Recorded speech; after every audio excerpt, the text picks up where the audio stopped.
Hey everyone, welcome to this week's bonus show. I am your host, Andrea Chalupa, a journalist and filmmaker and the writer and producer of the journalistic thriller Mr. Jones about Stalin's genocide famine in Ukraine, a film the Kremlin does not want you to watch, so be sure to watch it. So August 24th, 2024.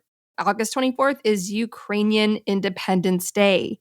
And a big old Ukrainian diaspora tradition that's been going on for decades now, as I understand it, is for every Ukrainian on American soil to meet at the beach at Wildwood, New Jersey, turning the beach into a sea of yellow and blue flags. And they do it, they've done it before Ukraine even got its independence from the Soviet Union, and it just continued and continued. And that's where I will be this Ukrainian Independence Day with my family, fending off marriage proposals for my daughters. Because what happens is all the Ukrainian families get together and the boys and girls play and everyone tries to marry their kids off because it's just a thing that happens because it's just old school diaspora tradition. You know, it was kind of odd. My mom married a Ukrainian. I did not. Neither did my sister. But I was told as a youngin', the person you're going to marry is going to be Ukrainian. You know that, right? And I broke out in tears when I was a child because I just thought like any limit on my freedom just sounded awful. Growing up a free spirit. But yeah, so that's just a little inside joke there. But so if you want to know where I'll be this Ukrainian Independence Day, I will be in a sea of Ukrainian flags in Wildwood, New Jersey, as one does. The artist that you heard at the start of the show was a Ukrainian rapper, singer-songwriter known as Palindrome. His name is Stepan Bourbon, and I'm going to read the lyrics of the beautiful song that I just played, and they go like this. Smiling is not easy when all around you smells death. Where I flew when I was young, I saw the blue sea, I saw the mountains and the forests. No, it will not work to take it away. I will fight for a long time, but I need your shoulder. Still, the fire burns. There, the world exists in our hands. The sacred weapon sparks. Light tames fear. That is beautiful. His music is pure poetry. I want to just hold him up. Palindrome is an example of Ukraine's long, rich tradition of incredible poets. Long before Ukraine existed as a political entity, there was always a national spirit, a national culture, a language for many centuries. There was a Ukraine as a land for centuries before Muscovy, what would become the Russian Empire, existed. And in fact, Ukraine sent off its doctors, its priests, and other intelligentsia to help develop Muscovy, which would not exist without Ukraine. So Ukraine has had this long history of Ukrainian poets, and they became extremely important when Ukraine was fending off genocide from Russian and occupation from Russian imperialism. Always, always. Ukraine's Walt Whitman, his name was Taras Shevchenko. There's statues of him all across the country. Many of them are now covered in sandbags to protect them from the bombing. And it's the poetry that became this coded, that resistance language, as poetry always has been in fights for survival. So to those who sort of had more of a privileged upbringing wherever you are in the world, who may have had a sort of complicated attitude towards art, seeing it as bourgeois, as ego-driven, self-indulgent. Maybe you were kept from exploring that side of you as a kid because it didn't hold much purpose to society, according to the folks around you. So those sort of pressures that you may have felt growing up. And maybe you never explored that side of yourself or saw the inherent critical value to it as a collective. I want to tell you, my whole upbringing was very different. To me, I was raised on Ukrainian poetry, and I understood that the fight for survival runs through art. And Ukraine as a nation has existed throughout all its artists. That's why many of them were killed. Many of them were killed, and that we can do an entire year-long series on that, just going into those tragic stories and the beautiful art that those men and women left behind. thought consciousness has energy. So when you're creating art, you're shifting energy, you're contributing energy to the collective. And that's why art has so much power. It's like you're showing people how to see themselves and how to take value in themselves and their breath and what they have to bring the world and all of us. And a reminder that we all need each other, especially right now. And so that tradition continues today. I discovered Palindrome when watching this extraordinary documentary, which is unlike any documentary I've ever seen. The film is called Rule of Two Walls. It's by the Ukrainian-American director David Gutnick, and it is the executive producer is the well-known American actor and director Liev Schreiber. And I went to see it at a screening in New York hosted by the human rights organization Razom, which has done a lot of good work for refugees, getting humanitarian aid to Ukraine. We often plug them in our end credits. I went with a Gaslit Nation listener. I dropped the link in our chat group on Patreon, and I connected with a listener and who was in New York, and we went and saw the film, and I'm so glad that we did. It was just such an uplifting evening. And so the film it had a limited run in New York theaters, but it should go to streaming soon. I will link to its Rotten Tomatoes page, which currently has a perfect 100% score rating. And if you bookmark that page, you can track it and you'll see when it'll be available for streaming. Absolutely put The Rule of Two Walls on your watch list. It is extraordinary. It is the story of artists like Palindrome, like Stepan Bourbon, and so many others who stayed in Ukraine, and they felt that as artists, it was important for them to be part of this resistance movement, that they were going to resist simply by existing as artists and furthering their art as artists. And the soundtrack of this film, of Ukrainian songs, is absolutely extraordinary. I raised my hand in the Q&A. My question was, to the director, David Gutnick, my question was, could you please put on social media a song list of all the music you used in this film? Because it is just so uplifting. I texted Olga Lotman, the Kremlin File podcast co-host, Russian Mafia expert. I said, Olga, you need this music. This is what you need while you're battling the forces of evil. Just so, so good. It's just such a reminder that we need the artists more than ever today. And each of us has that power of creativity in us. No matter what you were told about it, growing up, don't listen to those lies. Every child is born an artist. It's still in you. And you can unleash it in so many different ways to help us build this collective healing that we need. And through that, that's how we imagine and work towards this other world. Another world is possible, a world of fairness, sustainability, and economic safety for all of us. And we're just getting started. We are just getting started. One of the sort of captivating stories in Rule of Two Walls, and I want to just stop and just share quickly the meaning of the film's title, because that's obviously very important. Rule of Two Walls is a PSA, a public service announcement that's often shared in Ukraine. It means when you hear the air raid sirens going off in Ukraine and Russian bombs and Iranian drones are coming and you can't get to a bomb shelter or an underground metro, stand between two walls, like in a corridor, because those two walls can increase your chance of survival. That's the reality people in Ukraine are living with, including our friend Terrell Starr, the host of Black Diplomats podcast and Substack, who's in Kiev now. And he hears an Iranian drone outside in his neighborhood. He hears those scary little things going off. They all make intimidating noises when they're coming. So the rule of two walls is get in a hallway, get in a corridor, because at least you have a chance of survival. So that's why the film is called Rule of Two Walls. And the director, David Gutnick, was talking about how when war first broke out in Ukraine, he was in Lviv, the beautiful medieval city in Western Ukraine, and he connected with these artists who were busy restoring this ceiling in a building in Lviv. They're chipping off the Soviet-era paint of the ceiling to reveal a beautiful, gorgeous, happy mural of flowers and springtime and blooms that was hidden underneath from the previous era. And the reason why the Soviet occupants had covered it up, this beautiful mural, was because under communism, people had to suppress their individuality, and everything had to be sort of forced into this artificial equality. It's like a materialistic equality. So you couldn't have a beautiful mural on your ceiling because your neighbor didn't have one. So therefore, your beautiful mural had to be painted over with some drab color.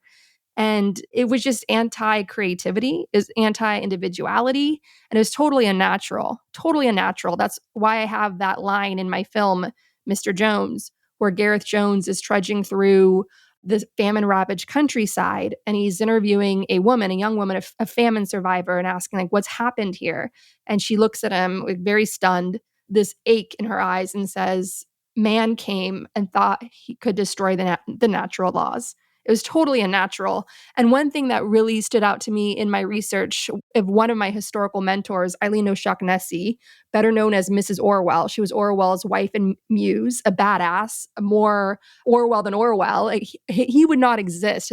He would not have become the great artist that we remember him as if it wasn't for her, because very practically, she saved his life on 2 occasions, including in Spain, where they were being hunted by Stalin's agents. And she was an editor, a typist, an artist. She studied child psychology. She came up with funny stories about his barn animals in England. And she, more than anyone, produced Animal Farm. Like, she gets a lot of credit for that book existing. She was a cheerleader for it. She was so enraptured with that book and fighting for its existence. And she was her husband's uncredited editor and creative muse throughout. And I like to say George Orwell is a band name. So when I was researching her, I came across a novel written by one of her friends, and the name escapes me now, but she is mentioned in this novel as she inspires one of the characters in this novel. And the Eileen O'Shaughnessy character in the novel is talking to friends in London during the Blitz and just saying how unnatural the fascists are that are trying to destroy the world, and for what. So that's what we're up against. Like, we're the natural ones. Our urges, our inspiration, our longings, our longing for freedom, our longing to be independent and free and safe and to raise our families and have our lives and have a breathable, beautiful future. That's all natural. The forces we're up against are unnatural. So let's not forget that. And so I want to also just give a quick update on where things are this Ukrainian Independence Day on Russia's genocidal invasion of Ukraine. Well, obviously, Ukraine is digging in. They have around 1,000 square kilometers of occupied land in the Kursk region. They're digging in. They're still there. And they're using that advantage to great effect. Ukrainians have destroyed a oil reserve in Russia that is worth a massive amount of money, and that is going to slow down Russia's killing machine. And on it goes of Ukraine hitting these strategic military targets to disable Russia's invasion. It's like knocking over an anthill. That's what they're doing by digging in these trenches in Kursk and going deeper inside Russia through this very special secret operation that they hid even from the Americans, because they had to. And there's been revelation, there's been a lot of chatter, a lot of exposure on Russian Telegram channels that there is a secret Russian prison that was discovered where injured Russian soldiers are sent who refuse to fight in the war. They are sent there to be tortured. That is just straight Soviet. That is what my grandfather barely survived, being tortured during Stalin's purges, his Great Terror, where so many people were just swept into these prisons and just tortured for nothing. It was just, again, totally unnatural. And so that's what's happening again today under Putin. It's just a continuation of Russian history. So it looks, as we've been saying on the very start of Gaslit Nation in 2024, our very early episodes of this year, we're proclaiming Putin's done, he's on his way out. And it's just a testament to the spirit of Ukraine and all of its ferocious allies who refuse to give in to Russian imperialist, fascist terror. And it reminds me of another historical mentor of mine, J.R.R. Tolkien, who was a professor to Eileen O'Shaughnessy, Mrs. Orwell. Eileen O'Shaughnessy was among the earliest women to graduate from Oxford University, and there she studied literature under J.R.R. Tolkien. and who, of course, wrote Lord of the Rings and so many other books, created all new languages and worlds. And he was an extraordinary poet as well.